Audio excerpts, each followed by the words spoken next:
কথাষাৰ কিন্তু সঁচা যে বিয়াৰ পাছত মাকৰ ঘৰলৈ আহিলে ছোৱালীবোৰৰ আৰাম হয়। হয়, আজি সেইকাৰণে ময়ো ৰাতিপুৱাৰ চাহকাপ লৈ উপভোগ কৰিছোঁ প্ৰাকৃতিক সৌন্দৰ্য আৰু তাৰ পাছত ওলাই আহিছোঁ মোৰ বাকী থকা অংগীকাৰ ধাৰাবাহিকখনৰ ডাবিংখিনি সম্পূৰ্ণ কৰিবলৈ। লগতে আজি মা দেউতাকো লৈ আহিছোঁ।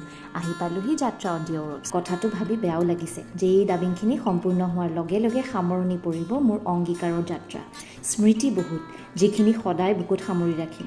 পিছে এটা কথা, এই যে ধাৰাবাহিক বা ছবিবোৰ চাই আমাৰ মনটো ভাল লাগে, সেই ভাল লগা হৈ কামটো দাঙি ধৰিবলৈ বহুকেইটা প্ৰচেছ পাৰ হ'ব লাগে, উইচ নিডছ এক্সট্ৰিম হাৰ্ডৱৰ্ক। চিনবোৰ ডাবিং দি থাকোঁতে আগৰে পৰা ভাৱ হয়, ভইচটো পিকচাৰৰ লগত চিং কৰাটো বৰ সহজ কামো নহয় কিন্তু দেই। অংগীকাৰৰ যাত্ৰা সামৰি আমি তিনিওজনে বহুদিনৰ মূৰত খালোঁ ম'ম'। ক্ৰেজি হাটৰ ভেজ এণ্ড চীজ ম'ম' খাই চাবচোন, বৰ টেষ্টি। লগতে খালোঁ মটকা চাই আৰু পকৰি। আজিৰ মিনি ব্লগটো মই ইমানতেই সামৰিছোঁ। আকৌ পুনৰ লগ পাম অতি সোনকালে। তেতিয়ালৈকে টেক কেয়াৰ, বাই বাই।